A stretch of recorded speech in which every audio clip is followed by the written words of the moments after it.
We just getting started, baby. Did anybody see what Mr. Wardell Steph Curry did to the Portland Trailblazers? They were nobodies. They beat the Giants. Trash. They beat the Broncos.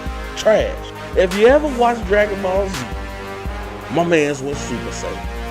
I couldn't wear this until we actually caught a dub. And he did all of this damage in 36 minutes. Let that sink in. They beat the Eagles, trash. The Cowboys, trash. The Bengals, trash. The Jaguars, trash. Yes, ladies and gentlemen, you heard it here on Rob's 2 Cents. My good people, my good people. Hello, world. I'd like to welcome y'all back to the show that's hot with your boy, Rob Scott. This is Rob's 2 Cents. What's going on, world? Hope y'all doing good. Hope everybody had a great and productive week. But you know what it is? It's the weekend, baby. And man, what a long week I've had. I am ready to chillax. Quick injury update. Your boy is back good. I'm back to about 90-something%. The foot working good. The ankle working good. Ready to get up out here and start accomplishing some of my other goals. Getting to this gym. Get back on the basketball court, man. Ready to, hoop. I love to hoop for fun, man. Always a good time. We can get up with the fellas and get a couple of runs in on the hardwood. Like I said, man, hope y'all doing good, man. We've had some nice weather here in Chicago for a couple days, man. So, things are looking up. Oh, man, my grandmother enjoyed her birthday. As you know, due to this COVID, we couldn't see her. But what we did was we did a massive Zoom call. All my immediate family, we called my grandma. You got to show love to your people in your family. Grandma just turned 95. Gotta be thankful to the creator above that I still have her. But we got a lot to talk about this week, on this show because it's AllStar game. It's AllStar weekend, baby. The AllStar game is gonna be on Sunday, March 7th. For people that keep track of dates, we're gonna talk about a lot. What's gonna go down in that AllStar game? Who's been replaced? Man, got some breaking news for you guys. So if you guys haven't seen it on the book yet, we got a lot to discuss. Also going to talk about teams that are hot right now in the league, a couple players that's hot right now in the league. And, of course, let me give you a couple tidbits to leave with just to let you know what's going on in the world of professional sports. But I can't start this conversation, my good people, without talking about a team that I told people to look out for. I told y'all this. Rob's 2 Cents. I gave you my 2 cents, and my 2 cents is coming into fruition. I'm like the Nostradamus over here. Because right now, the Suns are on fire. They are blazing out there in the desert of Arizona. Because Phoenix right now are in second place in the Western Conference. I believe their record is like 24-11 or something like that. They had an awesome February. Even though it was cold out here in Chicago in February, the Suns were on fire in February. They're 14-3 since February 1st, which is an NBA best. So right now, through the month of February, they were the best team in the league. They're 8-2 in their last 10 games and are currently on a 4-game winning streak. The Suns have certainly made a statement in the first half of this very, very unpredictable season.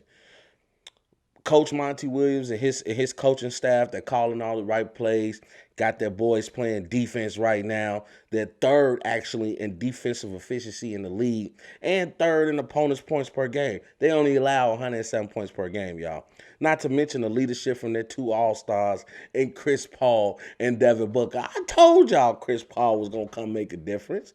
It's just something about him. He's a natural leader. He's the point guard. And the best leader in the NBA, as Charles Barkley was so eloquently put. CP3, he's changed life for the Suns. He's averaging 9 assists on the season. He's been a true floor general for him, dictating the pace of the game, getting the best out of his other players like DeAndre Ayton, Cameron Payne, Bridges, Malik Bridges out there. He has them playing some great basketball. Now, DeAndre Ayton in particular, he's averaged 14.5 points this season, but he's had two 22-point games on that current 4-game winning streak. DeAndre Ayton is the big man. He is handling the paint, and he's doing pretty good. I mean, I see him catching some lobs. He's a great face-up player, uses that jab step, uses that pump fake, and uses his height. You can teach a lot of things, but there's two things in professional sports you can't teach. You can't teach speed, and you can't teach height. CP3 is a true leader for the Suns, but enough about CP3. Let's talk about D-Book. Because when you talk about a player that you can tell, hey, I need a bucket, that's the guy that's going to get you that bucket. D-Book is a professional scorer, and he's been leading the charge for the Suns in the scoring department, averaging 25 points a game, and he's showing the world right now that he is somebody to be reckoned with. Let's go over the last 5 games for the Suns and see what's been going on. Now, on February 24th, the Suns played against the Charlotte Hornets, a game in which they would lose 124 to 121. CP3 almost had a triple-double that game, though. He scored 20 points while dishing 10 dimes, grabbing 8 rebounds. Devin Booker would score 33 points that game and lead all scorers. However, it was just too much LaMelo Ball and too much Malik Monk in that game. I believe Monk had about 29 points that game, and LaMelo Ball, got his double-double. I think he had a 20-point double-double. That kid is something special, Not to get off topic about the Phoenix Suns, but y'all keep y'all eyes on LaMelo, because that was somebody else I told people about. LaMelo played with grown men. He left high school. He didn't even finish high school. He went overseas. And you got to remember, a lot of these players overseas, they like 30, 40. You playing against grown men. So he kind of had the upper edge against his fellow other rookies that entered the NBA, because they were playing against college students. He was playing against men, okay? But D-Book, and just to get back on topic, in that game against Charlotte, it was a close game, actually. I believe the Hornets, they outscored them in the fourth, but even so, it came down to a 3-point shot that Devin Booker could have hit to tie the game. I believe he was honestly fouled by Gordon Hayward, as anybody could go back, watch that game, watch the last minutes of that game, and you will see that I think Gordon Hayward got a piece of Devin Booker's arm, which kind of altered the shot. He would miss the game time 3 that could have took the game into overtime, but I digress. The Hornets were your winners of that game. But Chicago will be up next, and the Suns will get back to winning, because they've been winning this season. As I mentioned, they're like 24-11, and they would 25-11. I'm sorry, and they would get back to their winning ways against the Bulls. Final score being 106-97. The Suns would show that defense that I spoke about earlier, because they will only allow the Bulls to score 16 points in the fourth quarter, showing that defensive prowess, letting them know that when it's fourth quarter, or money time, as I like to call it, that defense stood up and did not let Zach LaVine and the Bulls get control of that thing. Like I said, only scoring 16 points in the fourth quarter. The Suns were led in scoring by both DeAndre Ayton and D-Book, who both scored 22 points each, while CP3 had 14 points, but he dished out 15 dimes. Then they would visit the Minnesota Timberwolves and defeat them 118-99. They just dominated Minnesota, but Minnesota has been a team that's on a downward trend, and that was a game that the Suns were supposed to win. And that's the difference between this year and last season, this season and last season, because anybody knows that a great team, what qualifies them to be great is that they win the games that they are supposed to win. And when you are a team that's on the rise right now, a team that's sitting in second place in the West, when you go against a Minnesota team who I believe is the worst team in the league at the moment, you destroy them. You don't give them a chance. You don't give them an opportunity or any glimmer of hope to think that they're going to win that game. You destroy them, and that's exactly what the Phoenix Suns did. DeAndre Ayton once again will have 22 points. He grabbed 10 boards. CP3 will have 11 points, but once again, he dished out 15 dimes. CP3, the point guard out there putting everybody in place. And then Devin Booker will once again show that he is a player that gets buckets because he would score 43 points in that game while shooting 58% from the field and still dishing out 5 assists as well. Devin Booker is a professional scorer, ladies and gentlemen. Then the Phoenix Suns will take their win streak to the city of dreams, out there in Hollywood, out there in Los Angeles, where they will face the Lakers and defeat the Lakers 114-104. Keep in mind, Anthony Davis did not play in that game. He's still out suffering with that calf injury, that Achilles injury. But that was the game that Dennis Schroeder he did play. And what made this game so great is that Devin Booker was ejected in the third quarter with about 7 minutes left to go in the third. So midway through the third, Devin Booker gets ejected. Let's talk about that real quick because you referees, I'm really starting to think you guys are trying to rig the game.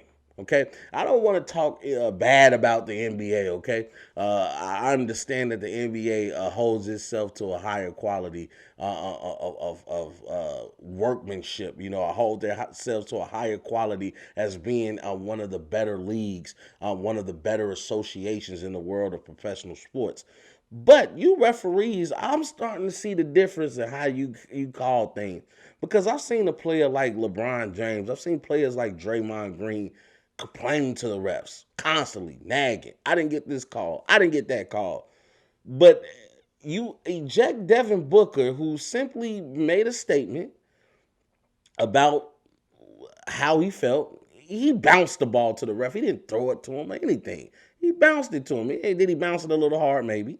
Well, was that a cause for 2 technicals back to back and to eject this man in a game that's prime time? At the time, the Lakers were the number 2 seed in the league, and the Phoenix Suns were number 3. So we're talking about a powerhouse of a matchup between the Los Angeles Lakers and the Phoenix Suns. You don't dictate the game by taking a player out just because he bounced the ball at you. They did the same thing to J.J. Redick. And then we see how they do DeMarcus Cousins. I mean, that guy can sneeze the wrong way, and he's going to get teched and ejected. So I really feel like the officiating, that the big dogs of the NBA need to talk to these referees and see what's going on.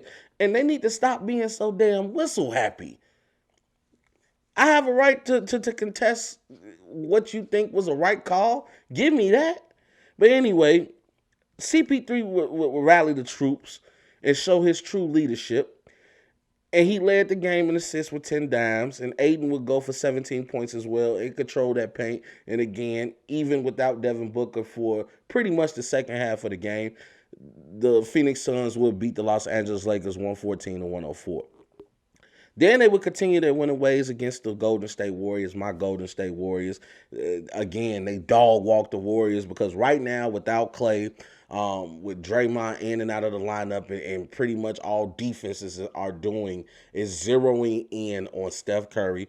That's a game that you're supposed to win. And they won that game, 120-98. The bench stepped up big, in particular Cameron Payne. He came in, he scored 17 points for this Suns team, and they were able to get a pretty much an easy victory. Devin Booker didn't have a good game. He shot 6 of 20. However, the Suns were able to cruise their way on the victory, and this was the last game before the AllStar break. I told y'all once again before the season started that the Suns would be a very scary team. Remember, they won 10 games in a row. Last season, and when I say the 10 games in a row, we're talking about last season in the bubble. Now remember, they came in as one of the bottom teams in the league, in the NBA season that year before COVID struck everybody. And then remember, they came back into the bubble and they had that play-in tournament. Devin Booker didn't get a chance to play in that play-in tournament. However, those games that he played in the bubble, they played 10 games. They won all 10. Especially that game against the Clippers where he hit that spectacular shot where he had Paul George and Kawhi on him, and he just faded away, knocked it down. You say that was luck. He said that was game. And we knew that a statement had been made by the Phoenix Suns that, hey, we're here. But we didn't see this coming. Well, you didn't see it coming. I did, because when they added CP3 to the players that they all already had, then they bought in a Jay Crowder. They bought in some savvy veterans, but adding a leader like CP3, adding the point guard to your roster, it sped up their growth process.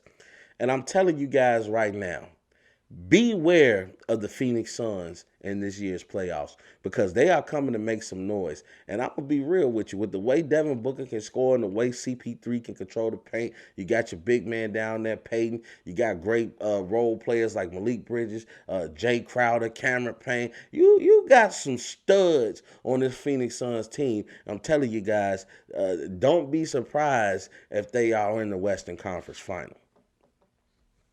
And then I want to move on to another player that's been hot in the league this year. Nikola Jokic has been on a tear as of late. He has been a triple-double machine, getting 2 triple-doubles in his last 5 games and has 9 triple-doubles on the season.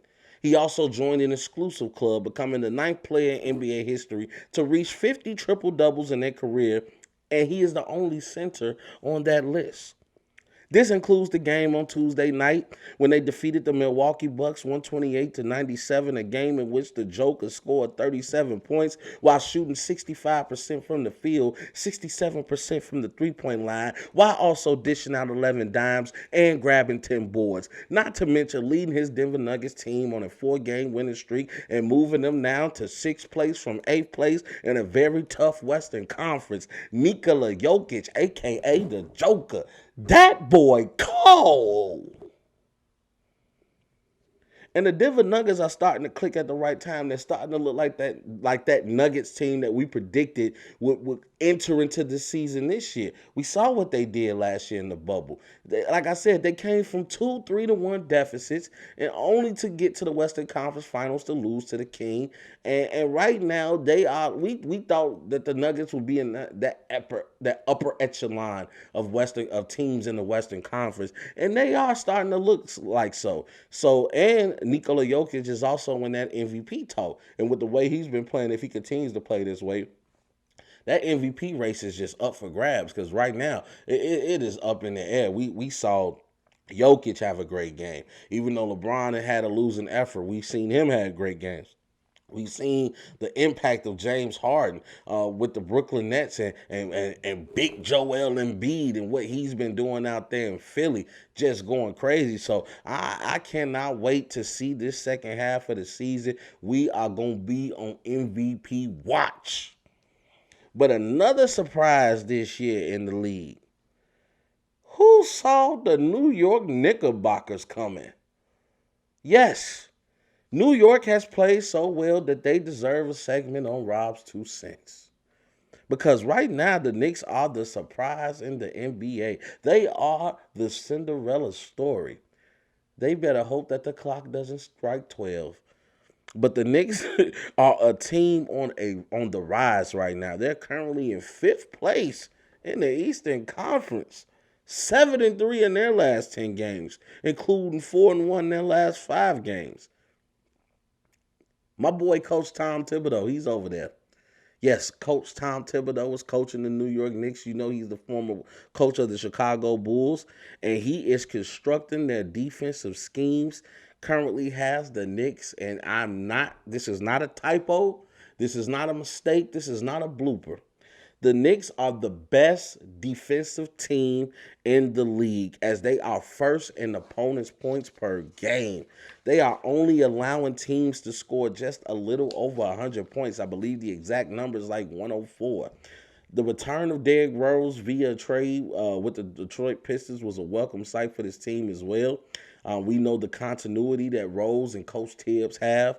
Remember, he was the former MVP under Coach Tibbs back in their time in Chicago. And then the Knicks also have an all-star in the all-star game. First time all-star Julius Randle has been leading the charge with his scoring and defensive presence. And the Knicks have been balling in the Garden. Let's look at these last 5 games for the Knicks and how Julius Randle has been balling. Against the Sacramento Kings, another team that's just on the decline. And the Knicks are proving that they are I'm not going to go as far as to say great, but they are a good team that are doing great things because they are starting to beat the teams that you are supposed to beat, because Sacramento, they've just been on a downward trend. I had high hopes for them this season, with players like De'Aaron Fox, Buddy Hield, Harrison Barnes. They got some studs over there in Sacramento, but it's just not clicking. They don't play a lick of defense, and this showed because the Knicks won 140 to 121. Julius Randle had 21 points while grabbing 14 boards in that game. Then against the Indiana Pacers, the Knicks won a hard-fought victory with the final score being 110 to 107. Julius Randle led all scorers. He scored 28 points while shooting 55% from the field, 40% from the three-point line. He also had 10 rebounds, 6 assists, and put in that work on the defensive end as well by getting 4 steals. We're talking about your big man here. He can do more than block shots. He gets steals too. Then the Knicks will visit the Motor City and defeat the Detroit Pistons 109 to 90. Julius Randle will once again lead all scorers with 25 points, shooting over 50% from the field and the three-point line. Not to mention, he chipped in with 8 rebounds, 6 assists, 2 steals, and 1 block. Boy, Julius right now is balling, y'all. Let me tell you. But unfortunately, they visit the San Antonio Spurs, and they lost 119 to 93. The Spurs, hey, you can say what you want about the Spurs, but as long as Greg Popovich, the great coach Greg Popovich, coaches that team, they will always be in playoff contention, because that is a team like the New England Patriots in the NFL. They are built off a system. And as long as you can get the right personnel to plug into this system, that system will hold true. Greg Popovich, one of the greater coaches in the league, definitely first ballot Hall of Famer. Julius Randle, that game, he had a bad game. He only scored 14 points. He shot 37.5% from the field. However, he had 11 rebounds and 5 assists. But this team, as we see the way that they constructed, they go as Julius goes. So if Julius doesn't have one of his better games, then the Knicks are certainly doomed for failure. But they will once again get a win, playing Detroit again, with the final score being 114 to 104. Julius, he got back to the work. He got back to work, leading all scorers with 27 points. He shot 58% from the field. He grabbed 16 rebounds. He dished out 7 dimes, and he also had a block. So your big man showing that he can do it all over the floor. The Knickerbockers are looking like they're going to make the playoffs this year. We ain't seen the Knicks in the playoffs since 2013, y'all. That's where they lost to the Paul George-led Indiana Pacers. I can't recall if Melo was on that team, or if that was one of his last years being with the Knicks. But we know that the Knicks historically have been an atrocious team. They were trash. Let's just be honest. The Knicks were trash, and it's exciting to see that the Knicks are making some noise. Because remember, they house one of the greatest arenas in the world, not just America, the world, the mecca of basketball. We're talking about Madison Square Garden, people, and I can't wait God willing, this COVID goes away or at least gets under control, that we are able to have a packed house, because I can only imagine the madness that will be going on in Madison Square Garden, man. I really can't wait till we have fans back in those seats. And trust me, your boy Rob will be at those games as well. And let's have a little fun now. We're gonna have a little fun now on Rob's Two Cents, because I want to talk to you guys about my All-Star game predictions and what's gonna be taking place. As mentioned earlier in this show, it's All-Star weekend, baby. And the All-Star game is going to be happening on Sunday, March 7th. I believe the game is going to be starting at about 6 or 7 p.m. And you guys, if you don't know, they're going to be holding everything in one day. So we're going to have, in the pregame show, we're going to have the skills competition and the three-point contest. Then we're going to have the actual All-Star game.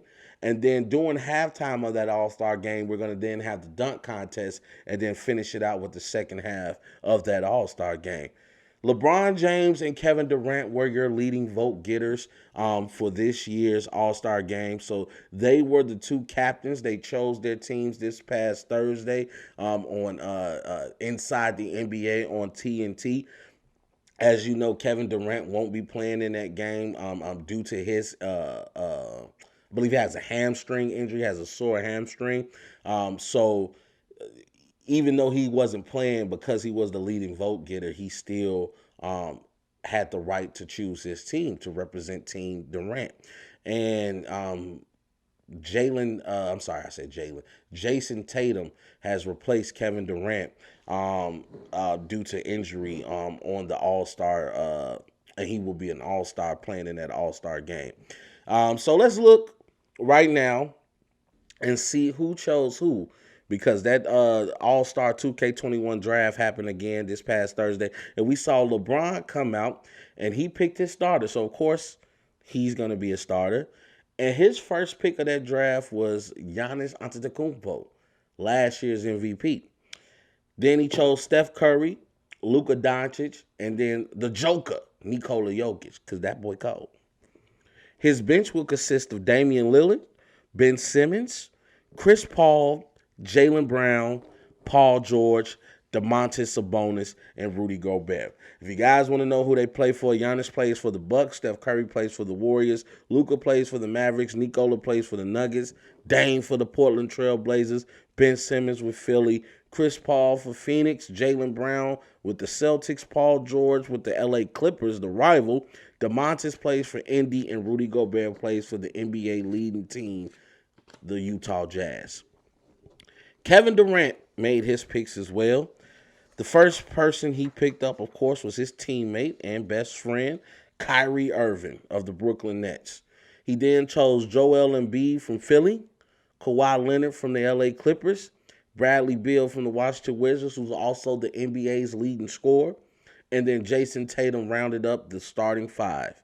On his bench, he took James Harden, Devin Booker, James Harden, of course, his teammate from the Brooklyn Nets, Devin Booker from the Phoenix Suns, Zion Williamson, first-time All-Star with the New Orleans Pelicans, Zach LaVine, of course, from the hometown Chicago Bulls, go Zach, Julius Randle from the New York Knicks, Nikola Vucevic from the Orlando Magic, and Donovan Mitchell from the league-leading Utah Jazz. And let me tell y'all something, because LeBron and KD, y'all threw some shade there. How the Utah Jazz is the best team in the league, and they are their two All-Stars get chosen last. And LeBron gonna make a funny joke talking about when you play video games, regardless of how good the Utah Jazz have been, who's ever picked the Utah Jazz to play with on a video game? And I sat there and thought about it. And I say I played with Utah before when they had Darren Williams and Andre Karolinko. And well, man, hey, don't do us like that. Don't do them like that, Bron. That was funny though. Hey, but let me tell you something, man. This is gonna be a stacked All-Star game. GM Bron definitely showed them GM skills, because I honestly think Team Bron is gonna win. Breaking news, in case you guys haven't heard as of yet, as we know, Anthony Davis, he was injured as well, and he was replaced by Devin Booker in the All-Star game. But now we just found out that Devin Booker is hurt as well with a sprained knee. So he's going to be replaced by Mike Conley. So Mike Conley from the Utah Jazz is going to be taking Devin Booker's place in the All-Star game and in the three-point competition, which I'll talk about in a second. That's going to be a great competition. And Utah Jazz now has 3 players representing them in the All-Star game. When it's all said and done, I think Team Bron is going to win the game. And I'm going to say that the MVP is going to be Stephen Curry. You heard it here first. Then, like I mentioned, we're going to have the skills competition as part of the pregame show before the All-Star games begins. In that skills competition, we're going to have Robert Covington, Luka Doncic, Chris Paul, Julius Randle, Domantas Sabonis, and Nikola Vucevic. We know last year, 2020, Bam Adebayo won from Miami. This year, I'm going to predict Chris Paul is going to win. I heard an interesting tidbit on Tuesday watching Inside the NBA, and this is going to be Chris Paul's 5th attempt in the skills challenge, and he has not won one, and we know he is the point guard. So I am banking that Chris Paul is going to win one 5 times, I guess is going to be the charm. And I'm hoping that Chris Paul comes out with the skills contest trophy. In the three-point contest, we're now going to have Mike Conley instead of Devin Booker, Jaylen Brown, Jason Tatum, Zach LaVine, my boy from Chicago, Donovan Mitchell, and of course, the chef himself, Mr. Steph Curry. We know last year, 2020, Buddy Hield won from Sacramento, but I would be a fool to bet against Steph Curry in a three-point competition. Not to say that he hasn't lost before, but we just saw this man this year, or this season, in practice, hit 105 threes in a row. I can't bet against that. I'm sorry. We know the threes came from the corner, but that's 105 threes in a row. I know somebody that I could put right in front of the rim, and they can't hit 5 shots in a row, okay? He hit 105 threes from the corner, y'all. I'm not betting against Steph Curry. Steph Curry will be your winner of the three-point competition. The dunk contest, however, I don't know whether to be excited or not. No offense to these players, but we have people that's played in the G League and people who are on the bench on their respective teams representing the NBA and the dunk contest, okay? We have Anthony Simons from the Portland Trail Blazers, Cassius Stanley from the Indiana Pacers, who I also believe played in the G League for the Fort Wayne Ants. I don't even know the name of that G League team. And then we have Obi Toppin from the Knicks. I'm going to be real with you guys. I don't know any of these players. I mean, I know who they are. I know Anthony Simons. He's a hell of a player for Portland. I know Obi Toppin has been making a name for himself with the New York Knicks. This is my first time really hearing about Cassius Stanley. But I did do my due diligence. Went to watch some highlight film.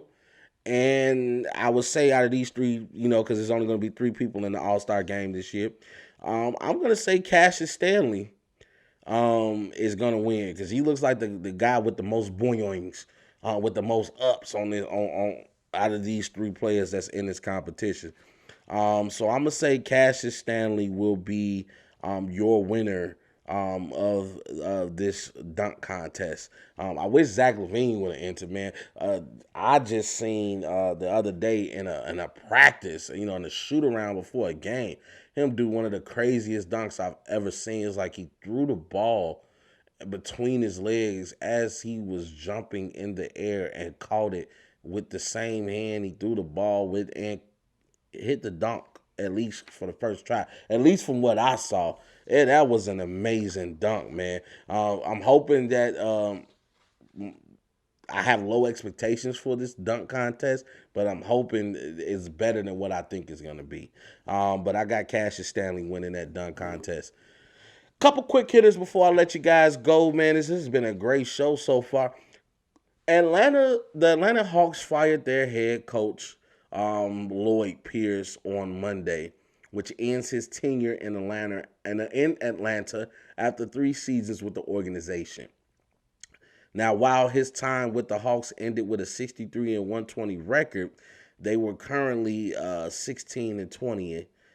Their record currently sits at 16 and 20, and they're in 11th place in the East. The Atlanta Hawks have been very underwhelming. They have not met expectations this year. I know a lot of people like myself thought with the additions of Danilo Gallinari, with the additions of Rajon Rondo, and the way that I didn't expect him to do too much on the court, but just his veteran presence and the things that he can teach Trae Young. I thought Atlanta would be better than what they are. They got some great players over there like Collins, Trae Young, of course. And I did not think that their record would be this horrible, but it is. Trae Young hasn't had the best season as well. He's kind of been shooting himself out of games. So Atlanta definitely are looking for some answers right now. And of course, even if you're doing everything that you can, when it comes to these jobs, whether it's corporate America, whether you flipping burgers at McDonald's or even professional sports, when a team is not meeting expectations, when a employee or a branch of the bigger corporation are not meeting expectations, they look to the top first before they start going after individual players. And Lloyd Pierce was just a casualty of war. I wish him nothing but the best of luck, and I'm pretty sure he'll be back coaching in the NBA soon. Also in wrestling, gotta get some love. We see the Big Show has made his move from WWE to AEW. I think there were some contract negotiations that didn't go the Big Show way, and he wanted out. He said, "No mas, WWE. You're not gonna. I'm a veteran in this company. I'm the reason. I'm one of the reasons that this company is successful still."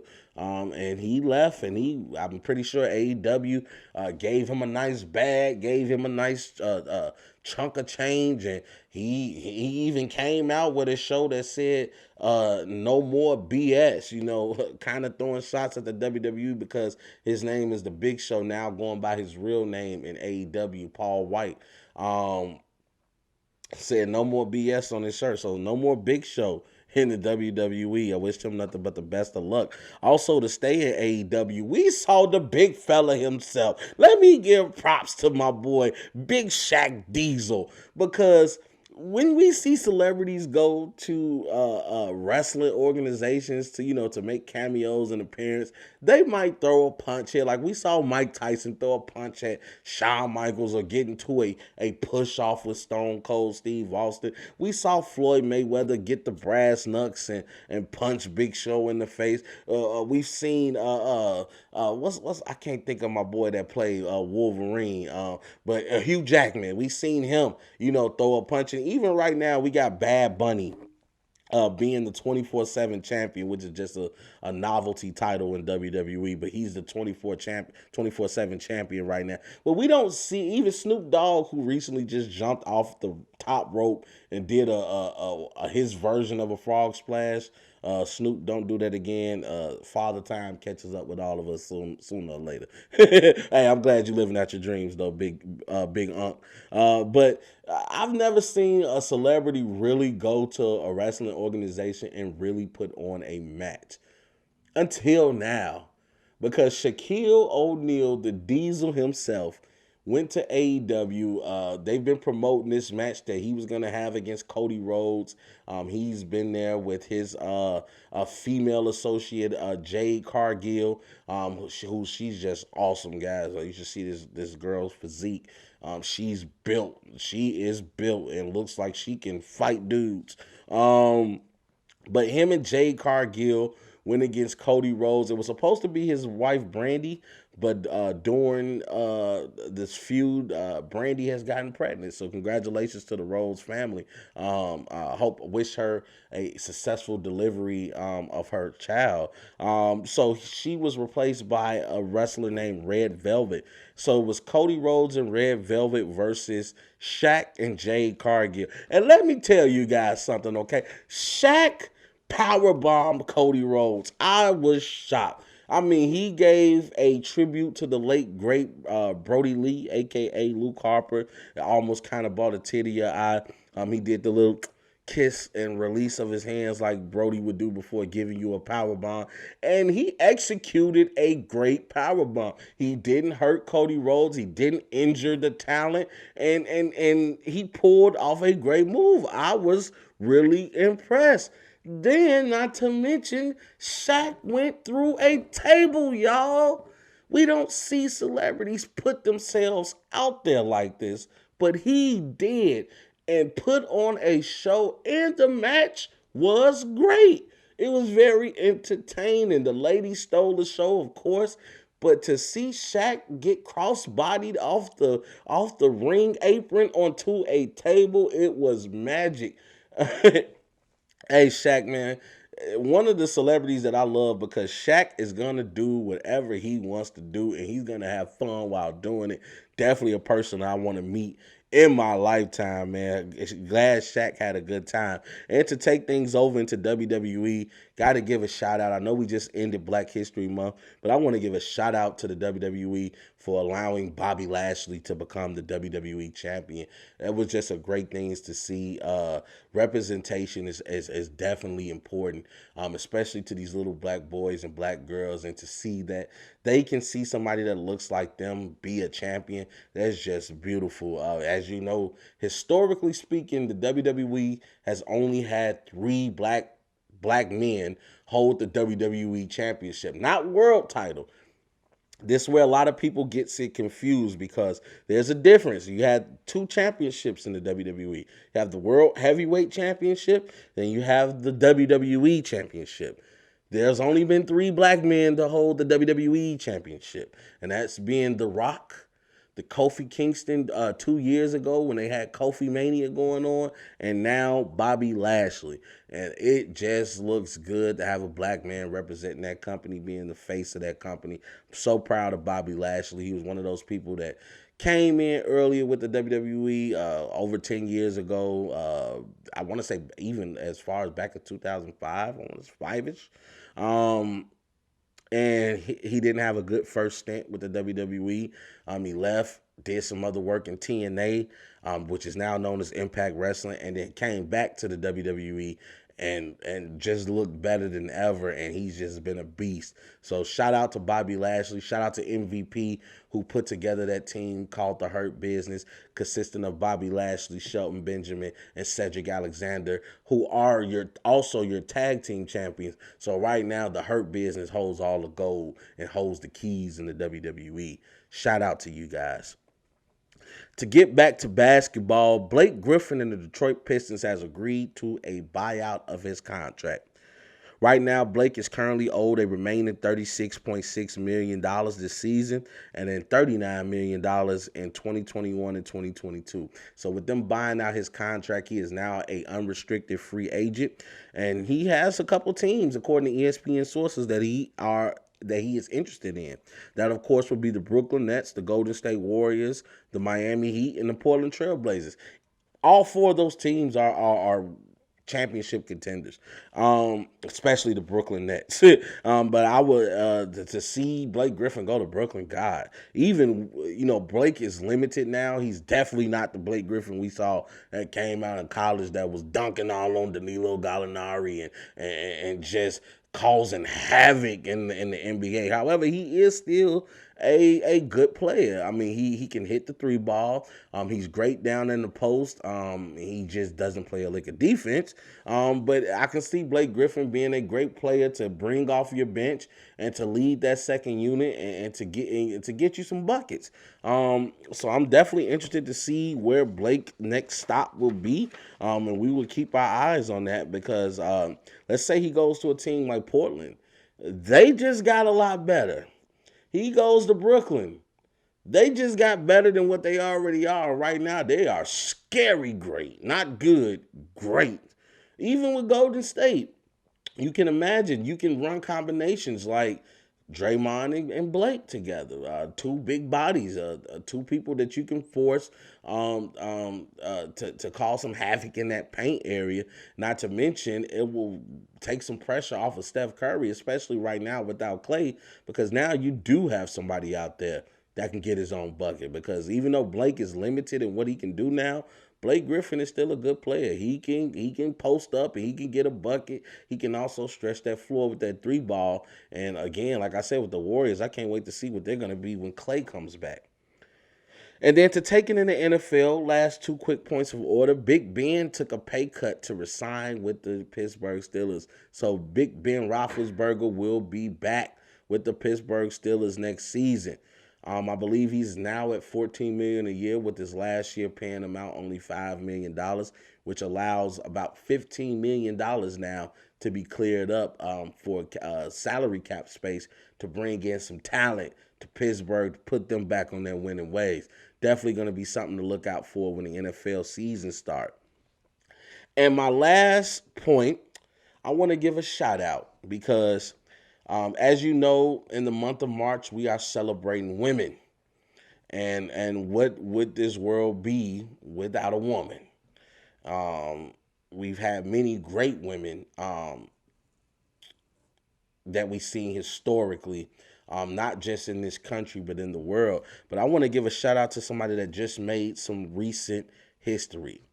And I hope I'm saying her name right. If I'm not, please correct me. Let me know in the comments if I said this wrong. But Maya Shaka has made history by becoming the first black woman to join the NFL officiating team. So she's going to be an official, you guys, a referee out there calling the NFL game. We are going to have a woman in the NFL calling the game. That's beautiful. She was a health and physical education teacher in Virginia Beach public school system. She joins the NFL after working at the collegiate level, including stints in the Pac-12 Conference and Conference USA. In 2014, she was a part of the NFL's officiating development program, which works to identify college officials who could lead to the pros. Congratulations, Miss Shaka, on making history and making strides for women everywhere to show everybody that the women can do what the men do. I'm a firm believer. I was raised by a strong black woman and black women in my life, from my mother to my grandmother, my aunties. Unfortunately, my father passed away at an earlier when I was a younger boy, earlier in my life. So I didn't have my dad. I had my mom and my grandmother, and it does take a village. It do take a village to raise children. And we've seen what great women in history have done to contribute to the success of this country and to keep this world going round. So I definitely want to give a huge shout out to her and to all the women out there. You ladies keep doing your thing. Sometimes we need you all to lead, and I can't wait till we welcome in the first woman president of this great country. And that's my show, ladies and gentlemen. What a great show we've had today. Bringing the energy, man. I just felt good. I couldn't wait to get to you guys to talk about this material. Join me next week as we're going to be discussing what to look out for, things to keep our eyes on in the second half of the season. Had some players that performed how we expected them to perform. Some players didn't perform how we expected them to perform. And some people have just shot up right above our eyes and are just making huge bounds and leaps into their game. I appreciate you guys for sticking with your boy. Remember to like, share, and subscribe to this video. Also, for my people that just like to listen and not so much watch, want to get your workout on and listen to a great sports podcast, I am also available on Spotify and iTunes. Look for your boy on Facebook or Instagram, Rob's 2 Cents. You know how it's spelled because you're looking at the show. You don't see that logo? You know how it's spelled. Man, we've had a great time tonight. This show will be aired Saturday morning, so make sure you guys are on the lookout for it. This has been your boy Rob leading the hottest sports conversation in the nation. I hope you guys have a great weekend. Enjoy All-Star Weekend. As for me, it's time for me to go enjoy my evening with my lovely wife. Watch some Coming to America 2 while I'm editing this video so you guys can see it, man. I love you guys. Hope you guys continue to be great. And you know the slogan, baby. We gone. There's a bigger fight going on. There's a much bigger agenda than the streets. And I know sometimes it's hard to see that far in front of us, but we have to look past the illusions, look past the delusions of grandeur, and look at the bigger picture. We need to become better versions of ourselves each and every day. Fight for what you believe in. Because if you stand for nothing, you'll fall for anything.